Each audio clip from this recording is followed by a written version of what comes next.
Yo, what's up guys, Alf here, and today I'm going to be doing a full in-depth deck breakdown of a deck that I recently used to get rank 4 with on the Arena ladder. As you can see from the screenshot here, I'm currently 21-1 with this list, so it's felt incredibly strong to me so far. Now, as usual, I have the importable deck list and the matchup data down in the description if you want to see any of the matches that I don't include in this video, or any of the replays of the games, I mean. And also, if you're an MTG is in Premium member, I'm going to be posting a full in-depth deck guide article about this deck later this week that'll have a bunch more details, a full sideboard guide, how I'd tweak the deck depending on how the metagame evolves, and some tips and tricks to help you play the deck as well, and looking at the best of one version as well. So once that's live, I'll have a link to that down in the description as well. And also, apologies if you can hear a fan in the background. It's absolutely boiling here right now. I wouldn't be able to record it without that on, so apologies if there's a little bit more background noise in this video. But anyway, with that all out the way, this is my Alchemy Squirrel Girl Shang-Chi combo deck. So, with the latest Marvel set, the main two cards that I was really excited to try in Alchemy are the Unbeatable Squirrel Girl and Shang-Chi Master of Kung Fu, because these open up a couple of different combo possibilities. So, the first combo in this deck is the Unbeatable Squirrel Girl plus Enduring Vitality plus Shang-Chi Master of Kung Fu. So the way this works is if you can get these three creatures in on the battlefield at the same time, when Squirrel Girl enters, you obviously get a 1/1 token. All of your creatures can produce mana thanks to the Enduring Vitality, and they can all tap for mana immediately for Shang-Chi. So then you can activate the Unbeatable Squirrel Girl's ability, get more squirrels in play, they can all produce mana, and they can all tap immediately, so they can just keep producing mana to pump into the Squirrel Girl. The Squirrel Girl kind of scales exponentially, right? You'll get more and more squirrels every single time. So once you have this set up, you essentially have infinite mana and infinite 1/1 squirrels as well. Now, this is oftentimes going to be good enough to win the game, I think, unless the opponent has a board sweeper, a combo, or a way to attack over your board state. For example, if you're against Azorius Flies, none of your creatures have reach or flying, so obviously if you let them untap, they can potentially hit you in the air. So outside of those three situations, these three cards are oftentimes going to be good enough to win the game on their own. But we do have a couple of ways to instantly win the game the same turn as well. First of all, we have Shocking Sharpshooter, so if we have this in hand, or we can tutor it off Nature's Rhythm, then we can get that in play, and then every single squirrel that we create off Unbeatable Squirrel Girl is going to deal 1 damage to the opponent. Do be aware that there is a token limit on Squirrel Girl, so if you are planning on getting Shocking Sharpshooter out, make sure you do it before, I think you have 250 tokens is the limit. So just a minor thing to be aware of there. And we also have Crater Hoof Behemoth as well, so you can just, produce a bunch of squirrel tokens, then use Nature's Rhythm to get a Crater Hoof down. And this is pretty nice as well, because oftentimes to set this up, we're going to be using Nature's Rhythm to find one of these cards, and then once Nature's Rhythm's in the graveyard, it's just a way that we can turn the infinite mana into a win via either Crater Hoof Behemoth or Shocking Sharpshooter. But there's also another way to go infinite in this list as well. If we have Shang-Chi Master of Kung Fu, Enduring Vitality, and Verdant Dread. Now, this is a little bit harder to set up because we do need more creatures in play or more Verdant Dreads in play to begin with to get the combo going. But the way this works is if we have Shang-Chi and Enduring Vitality in play, we can activate Verdant Dread, which then puts, Manifest Dread tokens in play. Same sort of thing as the Squirrel Girl. They can all tap for mana and they can all tap immediately. So if you have enough Verdant Dreads or enough creatures in play to start off with, you can just keep pumping your mana into Verdant Dread and basically just go through your entire deck. And, eventually you will be mana positive as well. And then once you've done that, just ensure that you hit Squirrel Girl and Shocking Sharpshooter. You can then just turn them both face up and then just do the original combo as well. So we have two different ways of going off. And the really nice thing about this combo is just that each individual piece is also good on their own and has good synergies with each other, which is always the sign of a good combo deck for me. So Unbeatable Squirrel Girl is just a generically strong card on its own, especially when we have a lot of ramp in the deck, right? It's very common for us to accelerate early on, get Unbeatable Squirrel Girl down, and then just invest our mana into Unbeatable Squirrel Girl in the same way that we could with Verdant Dread in previous ramp shells. It also works very well naturally with cards like Ouroboros that we can tutor for, as well as, if you just happen to draw Shocking Sharpshooter, you can start just dealing chip damage without even needing to go infinite. So Squirrel Girl, generically powerful card on its own. Enduring Vitality is just a good ramp piece in this deck. We do have other good mana sinks as well. We have Formidable Speaker that can tutor stuff that I'll get onto a little bit later. We have Verdant Dread especially, which is another really nice ramp payoff. And we can also Nature's Rhythm for Crater Hoof when we don't have the combo as well. So Enduring Vitality works very well with the ramp game plan as well. And then Shang-Chi, probably slightly less generically powerful, but it's still very nice with the very early ramp starts that we have as well. Works very nicely with Enduring Vitality as well. So all of these cards are generically powerful in their own right and synergize with each other when we don't have the full combo as well. And then looking at the other cards in the deck, we're going to start off at the 1-drop slot. So we've got Llanowar Elves and Gene Pollinator as the early accelerants in the deck. This is a ramp deck. We do want to get the combo off as early as possible. We do have a lot of payoffs for ramping as well. Like I said, Verdant Dread, Nature's Rhythm, Unbeatable Squirrel Girl, all decent payoffs. Formidable Speaker as well. All good payoffs for having a lot of mana early on. and it just enables, fast starts, which means we don't have to run a lot of interaction to be able to race, which is pretty big. Then at the 2-drop slot, Badger Mole Cub is kind of the core of this deck. Again, one of the main reasons to be running ramp in the format right now, and also just makes comboing off a lot easier with both combos as well, right? Sometimes, because it is fairly mana intensive, right, you need 8 mana to go Squirrel Girl and immediately activate. Badger Mole Cub really enables that more consistently, and then especially with Verdant Dread as well, like I said, you do need slightly more setup to get Verdant Dread, Shang-Chi, Enduring Vitality going, and Badger Mole Cub is a really good way to do that. Not even speaking about its synergies with Ouroboros and Crazer Hoof off Nature's Rhythm as well. So Badger Mole Cub, definitely the core of the deck, and just makes the combos a lot more easy to set up. Then Shang-Chi, like I said, generically powerful, but also a very key part of the combo. And then the activated ability on this also makes the Squirrel Girl part of the deck much more easy to go off with immediately, because you can tap this for 2 mana to get Squirrel Girl, and you can also tap it to produce mana off Badger Mole Cub, even if you don't have Enduring Vitality in play, which is very useful as well. Then Verdant Dread, like I said, key part of the secondary combo in the deck, but is also just one of the best payoffs for running a ramp shell as well. This card can oftentimes just win the game on its own. Mills over Nature's Rhythm helps you find all of your combo pieces, because you can get them off the Verdant Dread as well. So Verdant Dread, absolutely huge in this deck as part of a combo piece, and just an alternate win condition, and just a good payoff for ramping as well. The Nature's Rhythm, absolutely huge at helping you assemble the combo, right? It can find all of our combo pieces, and it can also find our one-offs, right? Shocking Sharpshooter once we're comboing off, or if we just need to deal chip damage. Turncoat Konoichi, hope I didn't butcher the pronunciation there, but this is just tutorable creature removal, which is really nice. And then we have Ouroboros here as just an alternate way to close the game out, right? If you do have early ramp into Nature's Rhythm and you don't really have the combo, you can still just go search Ouroboros like the previous ramp builds did, which is, very generically powerful, can just win the game on its own. And then when, obviously, Crater Hoof is here as a way to close the game out off the combo, but is also just very useful for starts where you generate a lot of mana and don't quite have the combo. You can still Nature's Rhythm for Crater Hoof, and that will oftentimes just win the game on its own as well. So Nature's Rhythm, absolutely huge. The Harmonize is also massive on this. Not only can you mill it over off the Verdant Dread, but like I said a few times, if you do have the combo set up and you do use Nature's Rhythm to tutor for one of the pieces, you can then turn that into an immediate same turn win by getting Shocking Sharpshooter or Crater Hoof the same turn, which is absolutely huge. Speaking of which, Shocking Sharpshooter and Crater Hoof, you might be wondering why I'm running, 2 different ones.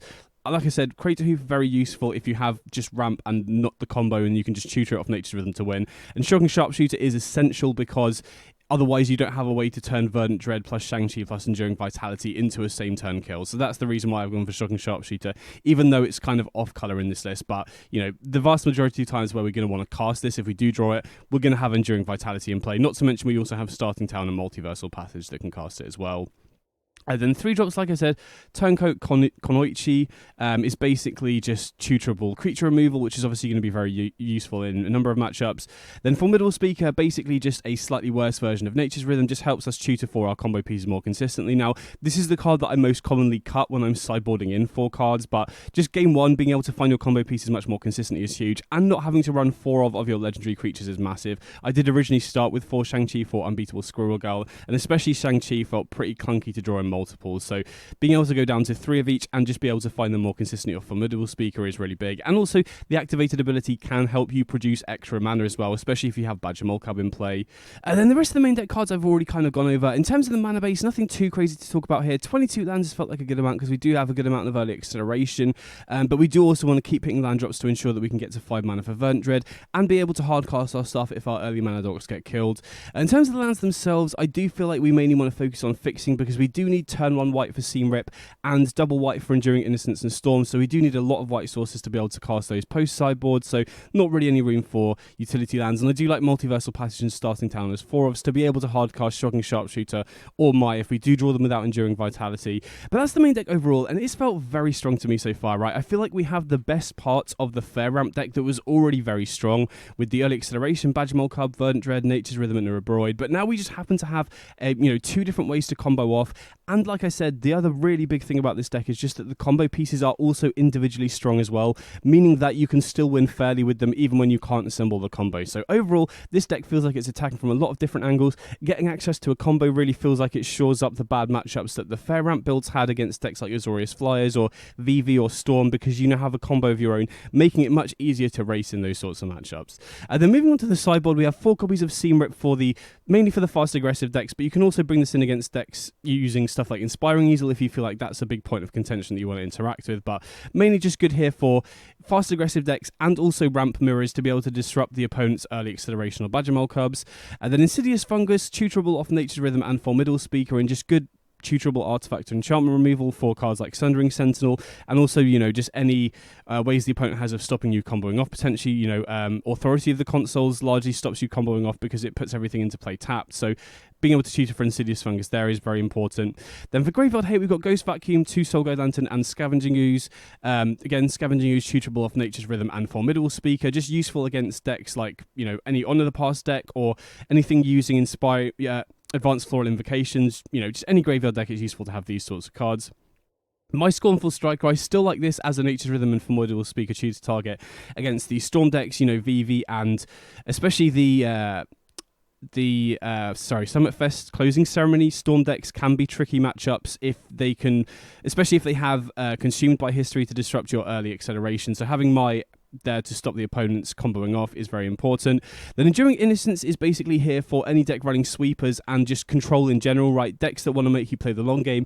This is very nice at helping you draw, and also very resilient to board sweepers because it comes back and still produces you card advantage. Now, I have felt like the most difficult matchup I've faced so far was the Summit Fest Closing Ceremony Storm deck with main deck Consumed by History. So if that deck becomes more popular, then I do think this is probably worth swapping out for Thought Partition to give you a way to stop early Consumed by History. But I feel like against just generic control and most decks running sweepers, I preferred Enduring Innocence, but definitely consider swapping this out for Thought Partition if Consumed by History Storm decks become a lot more popular. And then finally we've got Storm Windrider, which is basically a really effective hate card against the Azorius Flyers deck. That can still be an issue, especially because even with your combo, if you don't have a way to turn it into a same turn win, they can still potentially win by attacking over your creatures because you don't have any creatures with flying or reach.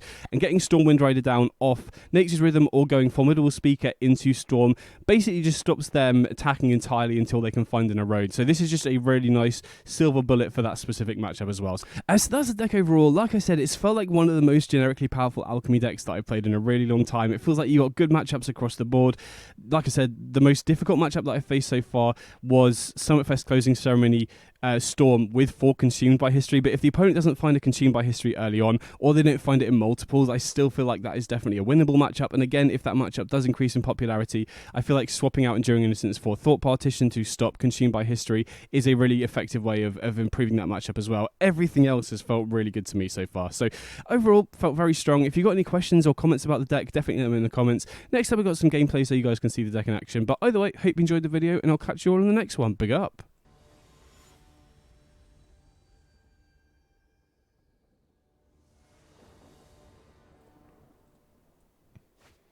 Okay, so we're going second here, and this hand doesn't really do anything, unfortunately. Right, we've just got Badgermole and Shang-Chi and nothing else, so we're going to ship this one back. Okay, this is a lot better. It's going to be tricky to know what to put back here, because I do kind of want to keep everything. We want the Pollinator into Badgermole Cub to give us a fast start with mana. I think I'm going to put back the Enduring Vitality here, because even if we want the Vitality, we can still tutor for it off Nature's Rhythm, and even if we don't, you know, I feel like early acceleration into Unbeatable Squirrel Girl is still a pretty good start. We can Nature's Rhythm for Ouroboros potentially, so yeah, definitely happy with this because we can still tutor for the Vitality with Nature's Rhythm if we need to. You know, if we happen to draw a Shang-Chi or we get another Mana Dork, for example. Okay, so going to lead on the Gene Pollinator here. My guess would be the opponent's on mono green Bonds because most other decks can't really afford to run that utility land. Yeah, okay, there is the Bonds. And Evolving Wilds. Okay, so slow start from the opponent is huge. And wow, okay, Badgermole Cub off the top. That's massive. So now we can go double Badgermole Cub on turn 2, which is so much mana next turn. And I think we might be able to combo off next turn. And if the opponent is just on mono green, I don't think there's many ways they have of interacting with us, right? They might have Creature into a Fight spell, but that's pretty tricky to do with, you know, they'll only have access to 3 mana here. So next turn, assuming everything survives, I think we can go Nature's Rhythm for Vitality, which makes the Badgermole Cubs produce mana, and then we could go Harmonize Nature's Rhythm for Shang-Chi into Unbeatable Squirrel Girl to just combo off, potentially. We could obviously, you know, we're not that far off from Nature's Rhythm for Crater Hoof as well. Gene Pollinator, okay, that's pretty good. I think we're going to lead on Enduring Vitality here, or tutoring for it, and then that makes the Badgermole Cubs produce 3 mana each as well. Then we can flash back the Nature's Rhythm, or sorry, Harmonize for 2. Tapping down the... Actually, I guess tapping down the Enduring Vitality basically just does the same thing. Then we can get Shang-Chi. Then we can go Squirrel. Actually, maybe we should have gone for Gene Pollinator first, because that is also kind of an accelerant, but I don't think it really matters here, right? We can just activate this, and again, since we're against mono green, we don't have to worry about board sweepers, flyers, or them comboing off, really, so we can just keep activating the Squirrel Girl. I'm not going to go for the token limit here, because there is a chance we might want to get Sharpshooter, and yeah, opponent just scoops it up. So obviously getting that second Badger Mole cub off the top was pretty lucky, but... you know, that just shows how quick the deck can combo off. So here, I definitely think we want Seam Rip. If I'm bringing in a 4, I almost always cut the Formidable Speaker, because it is very nice game 1 at assembling the combo more consistently, but in terms of cuts from the main deck, that definitely feels like the most unneeded, I guess, or maybe disposable card, right? Because it does just improve consistency for the combo, but it's not quite as good as Nature's Rhythm, if that makes sense. And we do want to keep the combo fully intact. And Seam Rip, very important, because they can potentially race us. You know, this is a Badger Mole card mirror, so breaking that dynamic is pretty big. This hand definitely looks better, and again, tricky to know what to put back. I think I'm going to go for the Enduring Vitality, because we don't really have any other pieces to make Vitality good. And we do have a lot of bodies that we can get in play off the Badger Mole card and the early Mana Dork. So basically this is kind of like just the fair ramp build. We're just trying to get Ouroboros down and start attacking them, which, you know, is definitely good enough to get the job done in this matchup. Okay, so opponent does have a Badger Mole cub of their own, but we can go double Badger Mole cub again here, right? Get one land, tap for the other, and then, assuming the opponent doesn't get their Ouroboros down this turn, then I think we should be good to race next turn. I mean, even if they do, we have gone wider quicker, so we do have more chump blockers than them. Okay, Mossborn Hydra. That's actually pretty scary. That is a way they could potentially race us here. But I feel like they would need something like an Ice-Steel Explorer to get that done. Wow, okay, another Badger Mole cub, so we can go Badger Mole into Gene Pollinator into Ouroboros here. And now I'm fairly confident that we should be able to get this done, right? They would need a lot of landfall triggers to be able to, you know, force lethal through our blockers here. So obviously we don't really have great attacks because they can crack the Fabled Passage and make it a 4/4, but we can hold back a lot of power here. So even if they do manage to get it above 20, we still have a reasonable amount of blockers to just ensure that that isn't lethal, and then we can hopefully, you know, crack back the following turn.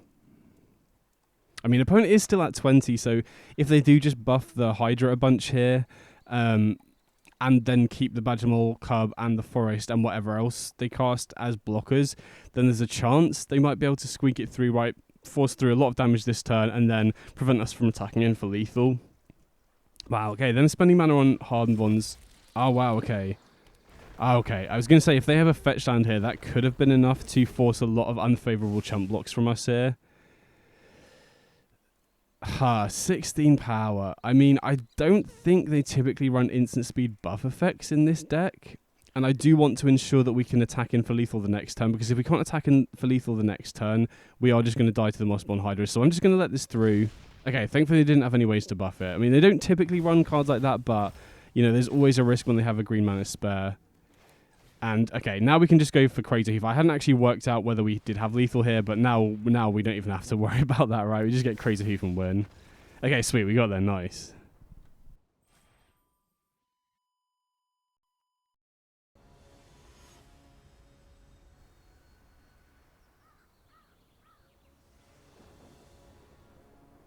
Okay, so we're on the play here. And, I mean... this hand is great if we draw any other top end. I'm going to keep it because there's so many good top decks that we can get here, right? Nature's Rhythm, Squirrel Girl, Ouroboros, Formidable Speaker. So yeah, I'm going to keep this one and just hope that we draw into some top end, basically. But we do have a few turns to, you know, find it. So I'm going to go Shang-Chi into Gene Pollinator here. We could have gone for Enduring Vitality, but I feel like it's better to get these in play because then, you know, we get a lot of mana next turn from casting Enduring Vitality. But we do really need to draw something off the top here. Like I said, Nature's Rhythm, Formidable Speaker, Squirrel Girl, Verdant Dread. Wow, okay. Keep drawing lands, which is pretty unfortunate. I mean, thankfully, opponent did miss their second land drop, though. So I'm going to attack in here with everything. I don't mind if they take the trade here, right? Because they're obviously struggling for mana. So run out the Enduring Vitality, but we do need to draw something off the top. I think we have got pretty unfortunate that we've just drawn 2 lands, but again, like I said, so many good top decks. Verdant Dread, Nature's Rhythm, Ouroboros, Squirrel Girl. So yeah, fingers crossed we draw one of them. So we'll see what the opponent's on here. Obviously, Lana Royals could be a number of things. Could be Hardened Bonds, could be Fair Ramp, could be Mirror as well. Leyline Weaver, okay. Still not 100% sure what they're up to. Okay, Badger Mold Cub, I mean, now we have all the mana in the world, but not anything crazy to do with it. But if we do draw a payoff here, right, Nature's Rhythm basically enables us to get Crater Hoof at this point. So we just got to hope to find a payoff here. Just trying to think whether we want to attack him with the Shang-Chi. I don't think we do, because that makes certain top decks less good, right? I feel like right now, Squirrel Girl is an immediate win if we keep the Shang-Chi in play. And I'm sure opponent would probably trade the Leyline Weaver here. I mean, depends how stuck on mana they are, but yeah, I think it's better to keep the Shang-Chi in play here. Okay, Nature's Rhythm X equals 2 for Badger Mold Cub. Okay, so now they've unlocked their mana. We really need to draw some payoff here, because the opponent's going to have a ton of mana next turn, and they do have Verdant Dread as well, so fingers crossed we do find a payoff. Oh, we get Verdant Dread. Okay, perfect. That should just be good enough to win the game, right? We have more than enough mana to turn Verdant Dread plus Shang-Chi plus Enduring Vitality into a win here. So we'll activate the Verdant Dread. Basically, every Manifest Dread token that we get can tap for mana because of Enduring Vitality, can tap immediately because of Shang-Chi, and produces 2 green because of Badger Mole as well. So we should basically just be able to go through our entire deck here until we find Squirrel Girl plus Sharpshooter, flip them both face up, and then just we'll have more than enough mana because of Badger Mole Cub and stuff like that to basically just combo off this turn. Maybe I should have flipped the Badger Mole Cub up first before doing that, because then we basically just double up on all of our mana, and it's really, really important when you're doing this to ensure that you don't misclick and put Sharpshooter in the graveyard, or you might not be able to win the same turn, which would then give the opponent the opportunity to combo off. So here, I'm going to flip up the Sharpshooter. I mean, maybe we should flip up the Badger Mole Cub as well, but I feel like we've got more than enough mana here, so I don't think it really matters too much. And yeah, okay, opponent scoops it up. So basically what we would have done there is keep going through Verdant Dread until we find Squirrel Girl, flip that face up, and then combo off. So here, even though racing to the combo is going to be important, in Badger Mole Cub mirrors, it's really important to have Seam Rip just to break the symmetry on ramp. If the opponent does have a hand reliant on Badger Mole Cub, hitting that with Seam Rip really slows them down significantly. So even though cutting Formidable Speaker does reduce the consistency of getting your combo online, especially going second, you really want ways to interact with the opponent's early start, because oftentimes the opponent will have a hand that basically stalls if you get rid of their early ramp, right? They're reliant on a Lana Werewolves or a Badger Mole Cub in order to cast stuff in their hand. So yeah, it's basically just a good way of breaking the speed dynamic if in these Badger Mole Cub mirror matches, especially going second.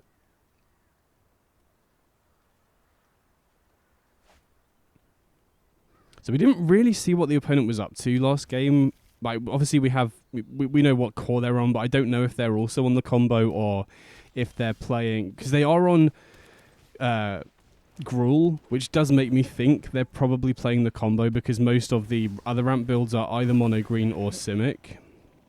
But we'll have to see. So the opponent does have Badger Mole Cub. These are situations where, having Seam Rip is so important, because now getting rid of the Badger Mole Cub really slows the opponent down a lot here. And then next turn we can go Badger Mole Cub into Nature's Rhythm or Badger Mole Cub into Shang-Chi, depending on what we want to do. And obviously what the opponent does here. Okay, Enduring Vitality, so they are probably on the combo then. So, I think we'll lead on the Badger Mole Cub here.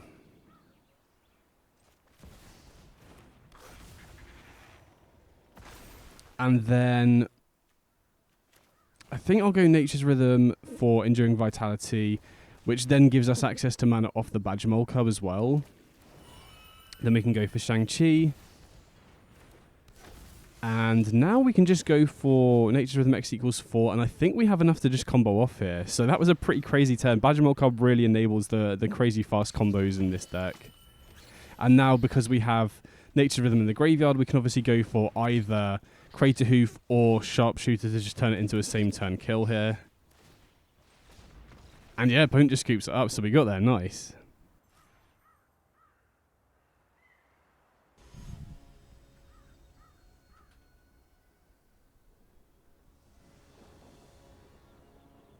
Okay, so we're on the play here. And hard, can't keep this, don't have anything until turn 3. Wow, okay, same, don't have anything until turn 3. We're going to have to go down to 5, which sucks.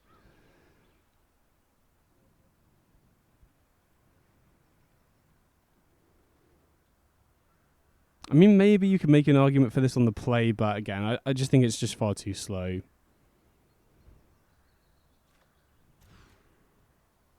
Okay, this is better. So we're going to put back a Badgermole Cub and a Nature's Rhythm, right?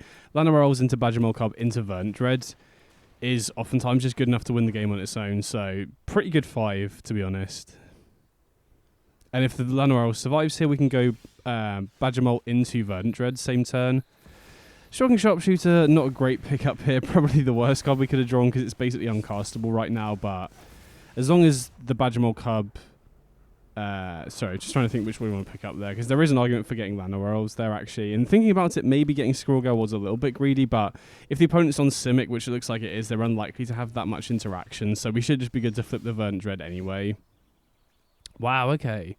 So we do have, 2 out of the 3 pieces to combo off. I think we should still probably go for Verdant Dread here, though, rather than flipping up the Squirrel Girl. Because we still need to find the Enduring Vitality, and we could obviously find that off the Verdant Dread. And then that would also make comboing off a lot easier. Okay, so we do flip over a Nature's Rhythm. That's actually a pretty big pickup. And then I will attack here, even though we would lose the Squirrel Girl if they block, because if they do trade off here, I feel like we should be good enough to win just off the back of Verdant Dread anyway. And if they do trade with the Scholar, then they're super far behind on the board. Whereas if they do play a card that can buff the Scholar, then it makes our attacks a little bit more awkward. So yeah, opponent is definitely considering the trade here. And they do take it, so we do lose the Squirrel Girl, but again, I don't think that's a massive issue, because we can still win off the back of Verdant Dread. Yeah, okay, opponent just keeps it up. So yeah, managed to win that on a 5, which is pretty nice. So again, in these ramp mirrors, I definitely want Seam Rip, and trimming Formidable Speaker again does slow down the proactive, or makes the proactive part of the deck a little bit less consistent, but Badgermole Cub is such a swingy card, especially in these ramp mirrors, that I think bringing Seam Rip is more important. Now, they are running Scalar Scholar, but they are still running Llanowar Elves and Badgermole Cub, which are the main things I want to slow down early on, right? We should be favoured in this matchup because we have 2 combos and they don't. They're relying largely on cards like Ornate Imitations to get there. But, so I feel like just having early interaction is more important in this sort of matchup. So this hand's tricky. I'm gonna keep it though, because we've got a lot of good top end that we can draw that make this hand a lot better, and also we're not that far away from being able to hardcast the Crazy Hoof as well. We know we're not playing against an interactive deck, so if we do get Llanowar Elves, Gene Pollinator, and the second Llanowar Elves down plus the 3 lands, we're not that far away from just hardcasting Crazy Hoof, so we do have a plan with this hand, even if we don't draw as much top end. Wow, okay, Enduring Vitality is pretty nice. So I think what I'm going to go for is Shang-Chi into Llanowar Elves into Gene Pollinator. And then next turn, obviously we'll see what we draw, but we can go Enduring Vitality, which can help us produce a lot of mana, and then just go for Crater Hoof the following turn, which, unless they're playing counter spells, is probably going to be good enough to win the game. I can't imagine they'd be able to set up lethal before that. And then obviously if we happen to draw a Weighted Shooter, we can get Squirrel Girl to potentially win as well. Okay, they do have Ouroboros, so they are likely going to be applying pressure here. We do find Verdant. Okay, so now we have kind of one of the combos of our own. I don't think we have quite enough mana to win this turn with it, though.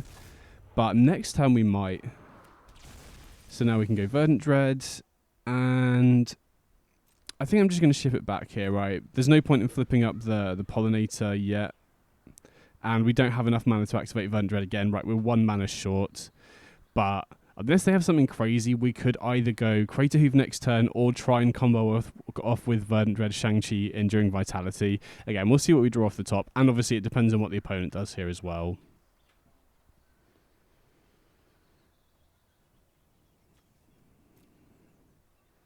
Plus, we do have reasonable blocks here, I think. I mean, again, even if the opponent doesn't cast anything else, they're not representing lethal here, so... Okay, they move to combat without casting any creatures, which is interesting. So maybe they are on a counterspell build if they don't do anything else. In which case, obviously, Crater Hoof is very risky to go for. But we already have Verdant Dread. We can just keep pumping mana into that. And with, like I said, Shang-Chi and Vitality, that can just win the game on its own in one turn. So we'll see what they do here. Looks like they're still considering something. But I feel if they had creatures, they would have cast it pre-combat. Interesting. So I feel like they must have counter spells here then. So either way, we're just going to start with the Verdant Dreads, see what we hit, and then see if we do have enough here to combo off. If we can hit a Badgermole Cub in these first couple hits, I'm pretty confident that we'll be able to go off this turn. If we don't, then I think we're slightly short of going infinite here with the Verdant Dread. I guess this could also be Aetherize. In which case, Verdant Dread beats that anyway, right? We just get Sharpshooter plus Squirrel Girl, and that can win through Aetherize anyway. We don't need to rely on attacking. So yeah, very glad that we didn't go for the Crater Hoof here, because that plays into both counter spells and Aetherize.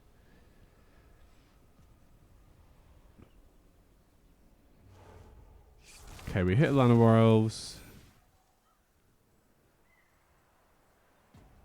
Love to hit a Cub here. Okay, we don't hit a Cub, but we do mill over a Nature's Rhythm.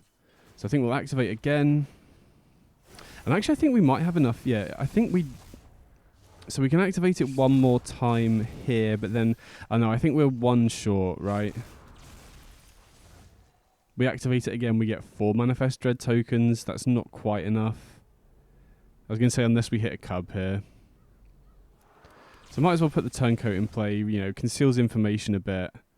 And also, you know, is more useful. We can turn it into a 3-2 if we need a bit of extra damage. So unfortunately, we are going to ship it back. We're 1 creature away from going infinite, because obviously if we activate Verdant Dread here, we get 4 more creatures, which isn't quite enough to then activate it again. If we had got to that point, we should have been able to win this turn. So yeah, it is a little trickier to set up the Verdant Dread combo without Badgermole Cub, or without, you know, having multiple Verdant Dreads in play already. Okay, so from what I've seen, the opponent is telegraphing Aetherize completely, but they might not know that we can just combo off and win this same turn. And we should be good enough to do that now, right? We just keep going until we hit a Sharpshooter. Okay, there's a Sharpshooter and a Squirrel Girl. And obviously if we hit Badgermole Cub, that you know, doubles all the mana that we have here as well. Okay, there's a Vitality. We get to mill over another Nature's Rhythm.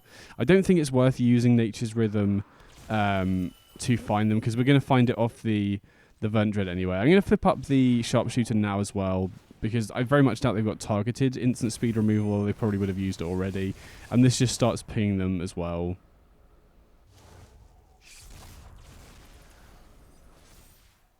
I mean, maybe that's a little bit greedy. Maybe we shouldn't really be flipping up the Sharpshooter until we have the combo. We should probably be saving the mana for Badgermole Cub, just to ensure that we don't run out of mana or fizzle here.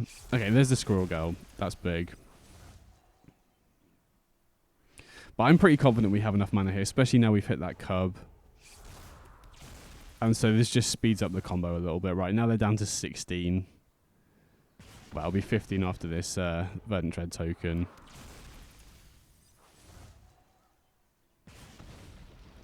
So now I think we want to flip up the Badgermole Cub first, just to double all of our mana.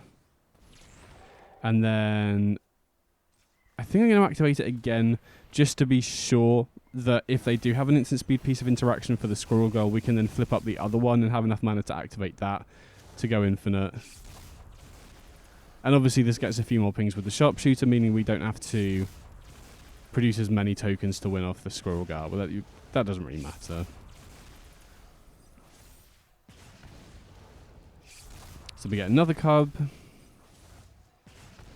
So now we definitely have more than enough mana. And we found the Ouroboros as well. Just in case they have like 2 Into the Floodmores here. I guess even if they do have Into the Floodmore, we can just recast the Squirrel Girl anyway, right? So we'll flip up the other Cub. Double up all of our mana again. And the other Cub, double up. Well, not double, but you know, adds an extra mana for each creature we got in play. Now we can flip up the Squirrel Girl. Where's it gone? There we go. Activate it. And now we can just ping the opponent without either, you know, ever playing into Aetherize. Which is a pretty big deal, because the other alternative you could run is, I think it's called Lava Leaper, the Haster, which does just die to Aetherize. Well, it doesn't die, but it buys the opponent a turn. Okay, yeah, opponent scoops up, so we got there. Nice.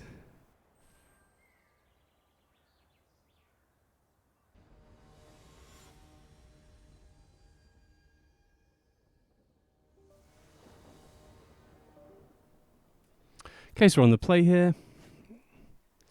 And, I mean, we do need help off the top with this hand, but I'm going to keep it, right? Llanowar Elves into Vitality with Gene Pollinator and Shocking Sharpshooter. I mean, the Shocking Sharpshooter isn't really doing all that much here, but if we can draw a payoff for ramping here, whether that's a Nature's Rhythm or a Verdant Dread. Oh, wow. Maindeck Cindercone Smite on the draw. That's pretty good. Okay, we do find a Formidable Speaker, which is pretty nice. That does give us a payoff for the ramp, but that's a pretty big tempo swing, them having Cindercone Smite there. Wonder what we're up against here. Okay, another Cindercone Smite. And Resentful Revelation. Okay, not sure what we're playing up against here. Maybe Rakdos midrange of some kind.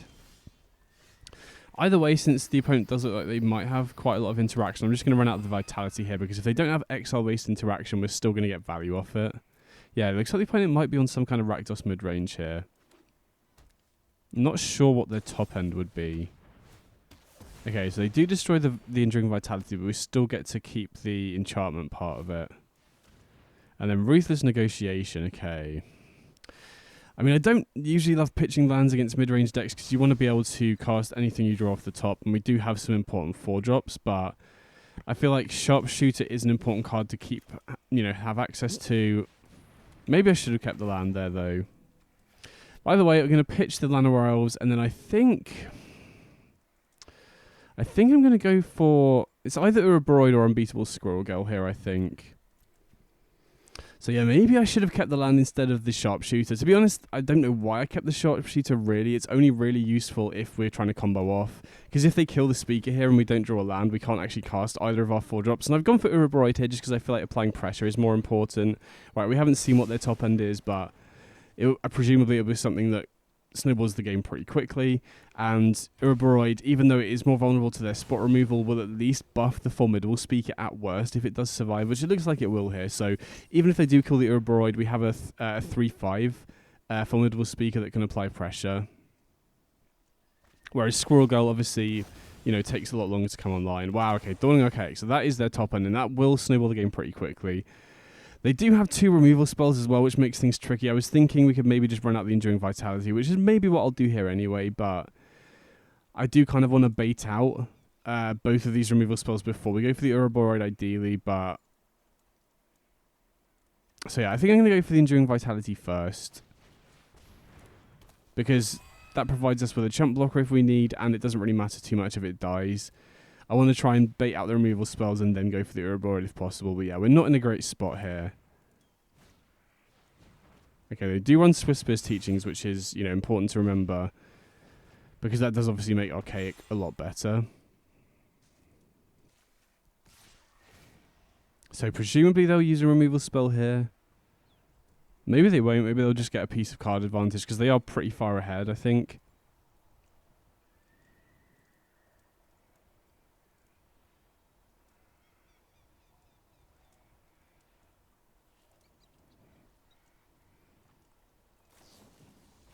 Okay, yeah, they do kill the Speaker. Which does mean if we block with the Vitality, we can't actually cast the Urborroid next turn. So I think we just let this through. And since we're not against Izzet, I don't think we really need to worry too much about burn spells going face. Ha, okay, Verdant Dread. That's a big pickup. So now I think we go Sharpshooter into Verdant Dread, hold on to the Urborroid, and if we can, keep these creatures in play to start activating it, I think we can outscale this Dawning Archaic here, because, again, they're not playing Izzet, so we don't have to worry about burn spells. I hope we don't have to worry about Crash Through either, so we can just afford the chump block here. Okay, we do lose the Urborroid, but, Verdant Dread is going to be huge here, right? Rakdos just doesn't have any ways to deal with enchantments, really, or any commonly played ones. Okay, there is Cindercone Smite. So I think we just let the damage through here, because this guarantees we can activate Verdant Dread again next turn, even if we miss a land drop. So yeah, looking back on it, I do think it was definitely a misplay to keep Sharpshooter over land.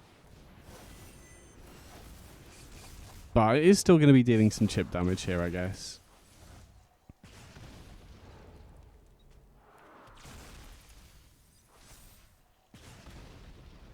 So yeah, we just got to hope the opponent doesn't have 2 pieces of removal here. Or I guess 1 also does it.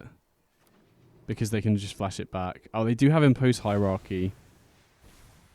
Wow, okay, so they didn't have a second removal spell in hand. That's huge. So they can attack, Impose Hierarchy one of our 2/2s, and then we can just chump block. So it looks like we might be able to stabilize here, which is massive, because I've just felt, you know, ever since they cast the Archaic that we've been behind.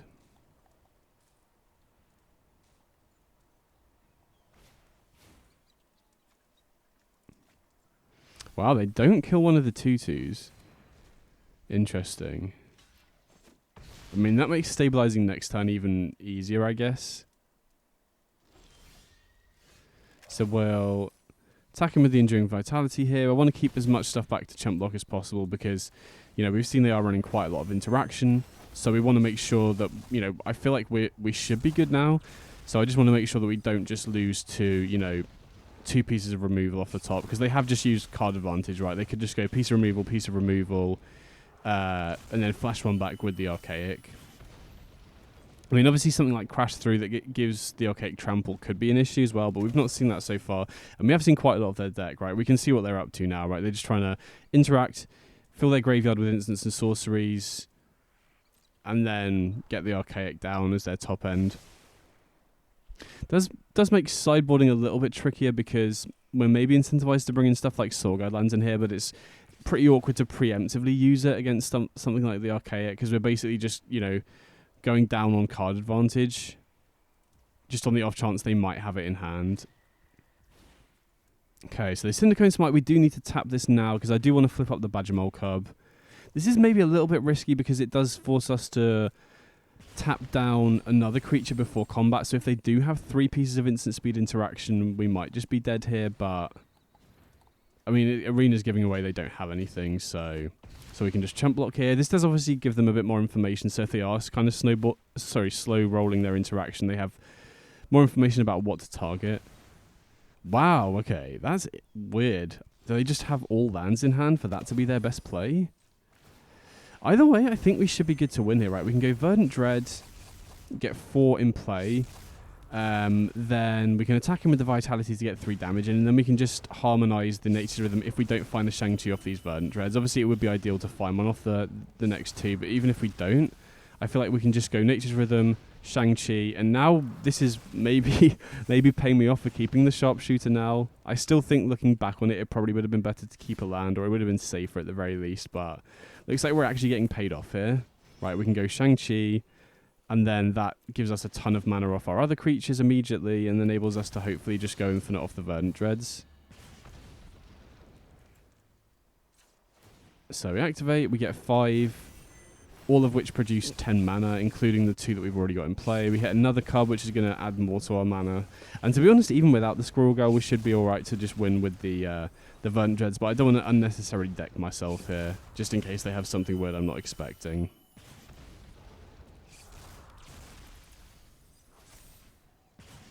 So put them down to 4.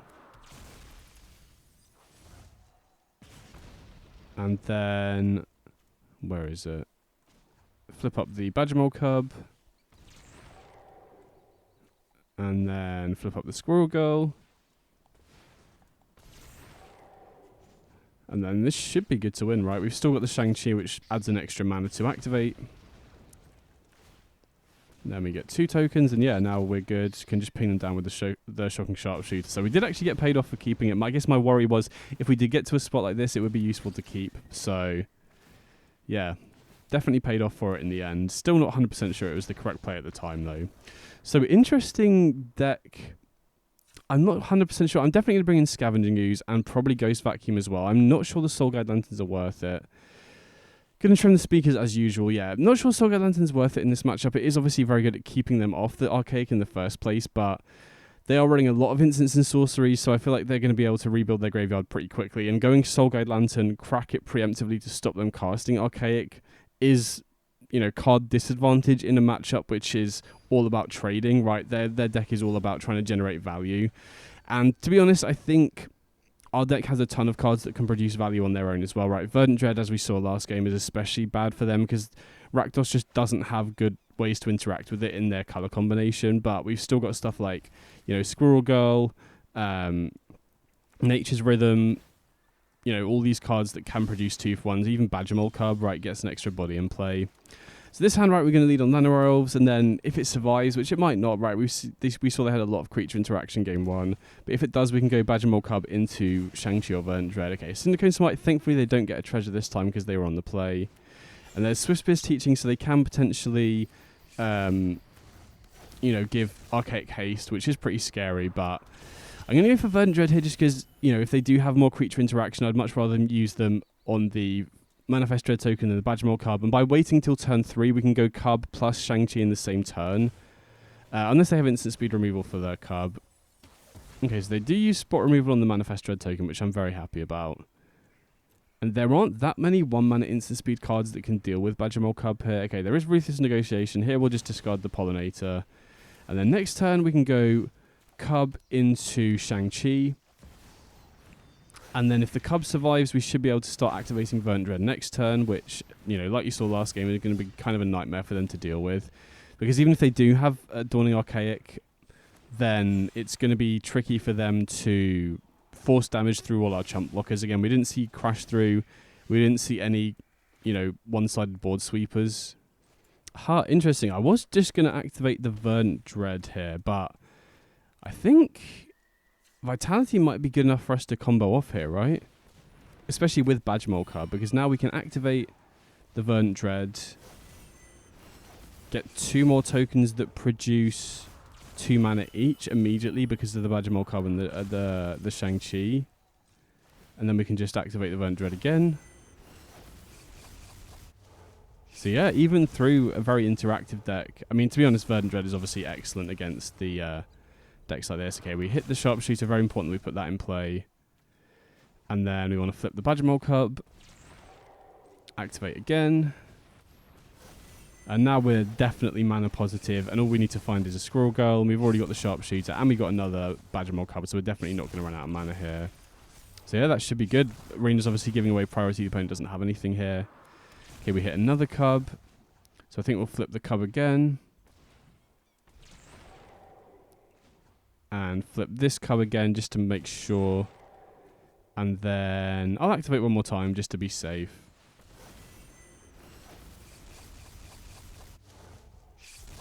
Okay, another Squirrel Girl, perfect. Now we have redundancy for that, and now we have more than enough mana to go off. Find an Ouroboros as well. Get a Pollinator. Get a Vitality. And then, where's the Squirrel Girl? Okay, yeah, flip up the Squirrel Girl. And then I'll activate Squirrel Girl a few times just to make sure that we're infinite, and then we can flip up the Sharpshooter.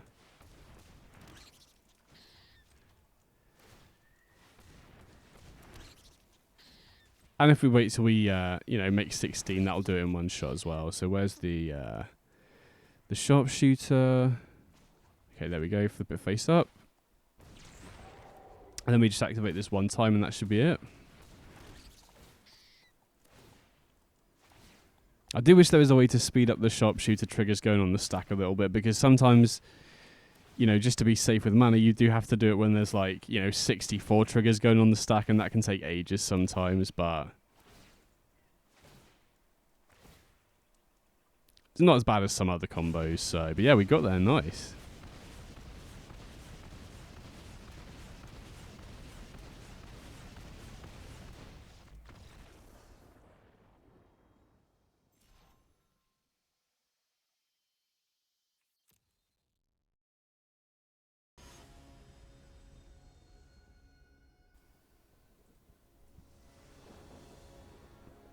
Okay, so we're on the play here.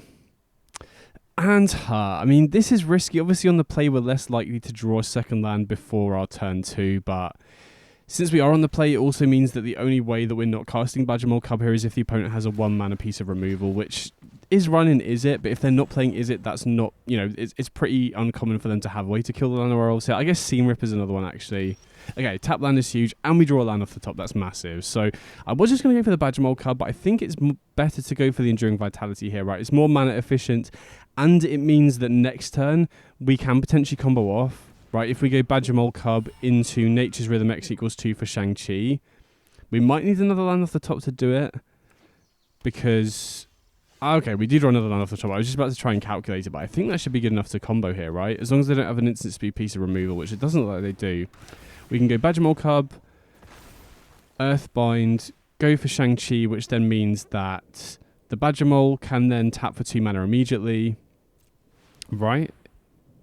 So we go Shang-Chi, and the Shang-Chi itself can obviously tap for 2 mana immediately. Then we go for Squirrel Girl, and because Shang-Chi can tap for 3 mana here, we should be able to combo off, and then we can obviously go for Nature's Rhythm to get Crater Hoof here.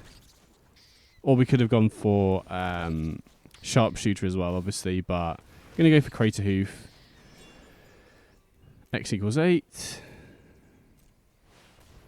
Just because if they do have a piece of spot removal, it's likely not going to be able to kill the Crater Hoof, whereas it could have killed the Sharpshooter. Then we get to attack him for 75. So I do think we did need the land off the top there. So we were a little bit fortunate, but still managed to get there with the early combo. So here I don't really know what we're up against. So I don't really want to sideboard, incorrectly. So I'm going to keep it as it is. And to be honest, I do like keeping Formidable Speaker in matchups where we don't really need a sideboard card, because it does just make the proactive game plan of the deck just way more consistent. So going into game 2 here, obviously we didn't really see any of the opponent's deck at all. Abzan is interesting. I'm not really sure what that is. I haven't really seen many Abzan decks. So just want to keep the main deck as it is. Prioritizes our chances of getting the combo off. Okay, this one looks pretty good, right? We've got Gene Pollinator on 1, and if that survives, we can go Cub into Verdant Dread on turn 2, which is a very strong start. Okay, tap land again is great to see.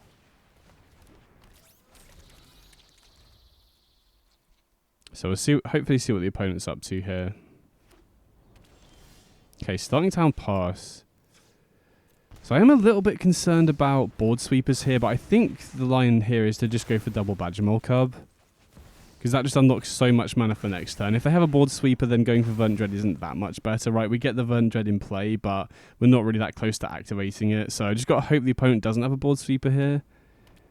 I mean, black doesn't typically have, or white doesn't typically have... Oh, I was going to say 3 mana board sweepers outside of Split Up, but that's a new one that I hadn't really accounted for. So that's pretty rough. Now we're pretty far behind. We do need to find a land off the top. I mean, we do find an Enduring Vitality, which is, useful if we can find our third land here. But if we don't find the third land on curve, we're probably just too far behind. So yeah, Withering Curse, that's definitely one I need to bear in mind going into game 3. And I mean, it depends what the opponent's on. If they're on a combo, then I might not want to bring it in. But if they're not on a combo and they're just trying to play a fair game plan, I think I do want to have Enduring Innocence post-sideboard. Okay, we do find the third land. That's huge. So we could obviously go for Formidable Speaker, but I think with what we've got in hand, I do prefer going for just flipping up the Enduring Vitality here, because it potentially unlocks more mana for next turn. We can potentially cast a Squirrel Girl if it survives, but if they do just have Destruction-based removal and they're not using Exile-based removal, it does make their spot removal worse, right? If they don't have proactive top end here, it might mean they can't really do anything for this turn. Yeah, okay, Maelstrom Pulse on the Vitality, I'm fine with that, right? We still get it back as an enchantment. If we do get to a point where we can combo off, then we're in good shape. So here I think I'm going to go for the Formidable Speaker. Right, we could obviously go for Verdant Dread, but it's less mana efficient. And I think I'll pitch the other Formidable Speaker. I do want to keep the Turncoat in case their top end is a creature. And then I think I'll go for Shang-Chi here, because we obviously have, the other 2 combo pieces. It'll be a little tricky to get going, especially against an interactive deck without Badgermole Cub, but... Oh, wow. Okay. So that must be at least one of their pieces of top end. So here, I think we go Shang-Chi into Llanowar Elves. And just hope that they don't have another board sweeper here. I guess we could also go Verdant Dread. Yeah, I think we should, because that just gets more bodies in play, right? We're not dead to the Siege Rhinos attacking. Obviously, if they have another... way to conjure 2 of them, then we are dead to that. But I'm also kind of hopeful that if they kind of need a board sweeper to not die to the combo next turn, right? We have enough here to be able to combo off. So if they do have a board sweeper, that will hopefully wipe out the Siege Rhinos as well. But we did see earlier they did have, the board sweeper that only deals -2/-2. So I think what we have to do here is just let the damage through. I don't think we have great blocks here.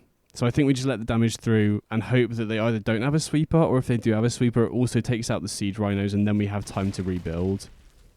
Obviously, if they have another one of those -2/-2 board sweepers, then we're probably just dead here. Actually, we're almost certainly dead.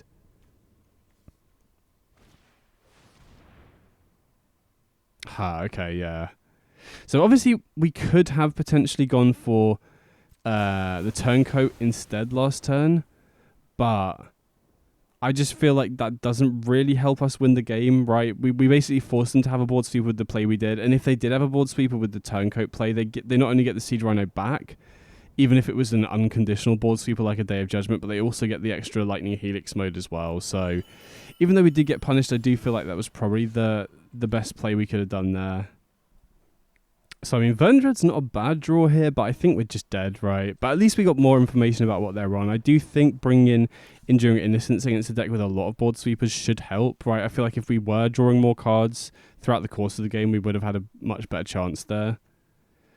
So I think, yeah, we'll bring Enduring Innocence over Formidable Speaker. I'm just trying to think if we want anything else. It looks like they're mainly just, mid-range interaction plus the Siege Rhino Conjuring is their top end. So yeah, we'll bring in the Enduring Innocence, which should make us a lot more resilient to board sweepers. Okay, so going into game 3, I think being on the play should be a really big advantage against a deck, pretty reliant on board sweepers to stop our proactive game plan. And we do have Verdant Dread and Enduring Innocence, so definitely going to keep this one for sure. Right, those feel like the two most important cards in this sort of matchup. Now, we did see that they do have access to enchantment removal through Mortify. But that obviously doesn't work very well against Enduring Innocence, so we're just going to run out the Verdant Dread and attack in with the Gene Pollinator here. Okay, we do hit Llanowar Elves, so I think we don't attack here, because then we can flip the Llanowar Elves up, which obviously, potentially enables us to activate Verdant Dread next turn.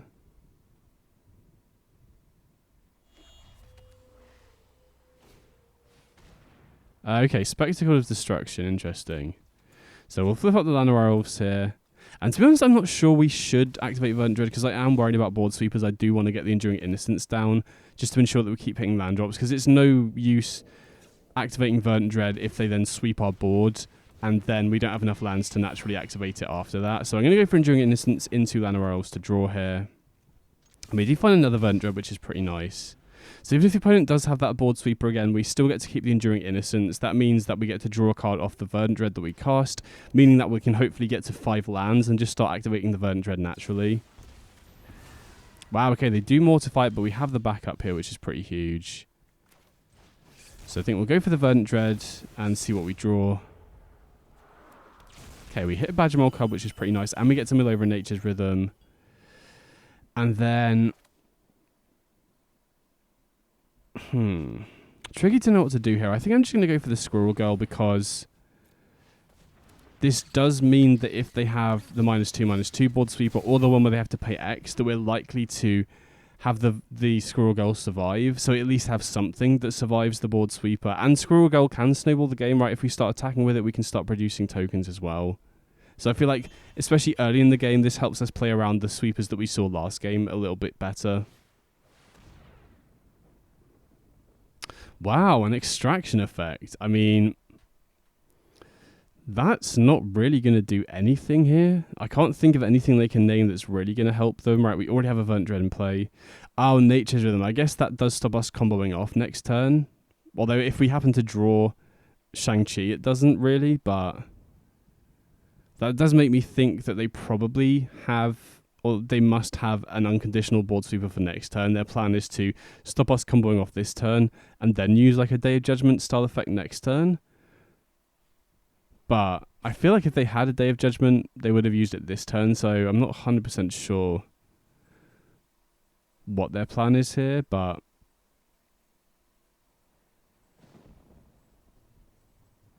either way, I feel like we're in a great position here, right? We can activate Verdant Dread, we can cast the Vitality into Verdant Dread, and then if we find a Shang-Chi, we can potentially just combo off this turn, even, and then play around a board sweeper. So I think that's what I'll do. I'll go Vitality, Verdant Dread, hope to hit a Shang-Chi off these two. Okay, interesting. I think we'll pick the Enduring Innocence here.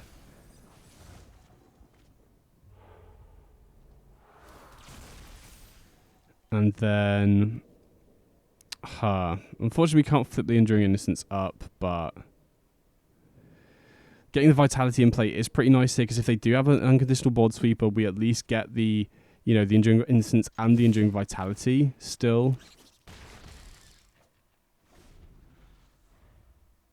So I am expecting a board sweeper here, or they're just dead to our attacks next turn. Oh, wow, okay. That's another sweeper we need to be mindful of then. But we at least get to keep both of the Enduring cards here. So I think we'll lead on the Pollinator just to draw a card and see what we find. Okay, another land is huge. Then we could go for Enduring Vitality, but I think with the Verdant Dreads and the other Enduring cards in play, Pollinator is basically like a Lana Rolls here, right? Because we can tap down our non-creatures to tap for mana, and this then opens up the possibility of activating Verdant Dread next turn. You know, we're not that far away from Crater Hoof here as well, potentially, so...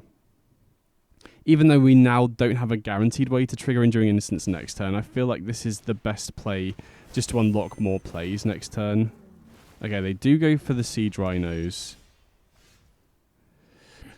So, I think we just activate Verdant Dread and see what we hit. Right, we obviously get to draw a card off the Enduring Innocence as well. And if we do find the Shang-Chi, we do potentially open up, you know, a way to combo off here.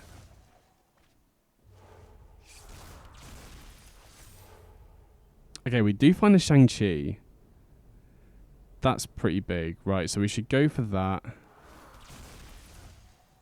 And then we can flip it face up by tapping the Gene Pollinators. And now with this Verdant Dread that we drew, this should be good enough to allow us to combo off here, right? Because we get 4 creatures. And we found a Badgermole Cub as well. That's huge. But even without the Cub, I still think we're good. Right, but we can flip the Cub face up. Activate the Verdant Dread again. Then we get 5 creatures, all of which now produce 10 mana because of the Cub. But even if they couldn't, you know, we would have been able to tap them for 1 mana and keep the chain going anyway. And we found another Cub. That's pretty big. Then we get a Squirrel Girl, and now we should just be good to win, I think, right? I mean, I think we should... I don't know if we have enough creatures in play to go for Crater Hoof yet. I think we should just go for flipping the Cub face up. Activating Verdant Dread again to be safe. I mean, this does leave us with 0 cards left in the library, but with Squirrel Girl and Crater Hoof, we should be good to win here, right?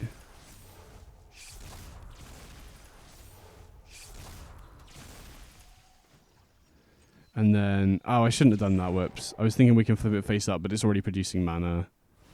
So now we go Squirrel Girl. Activate. And I think we might have Sharpshooter face down still as well. But we also obviously have the Crater Hoof as another way to win, so... Let's just see. Yeah, okay, we do have the Sharpshooter. So yeah, that should be it. Managed to get there even through a bunch of board sweepers.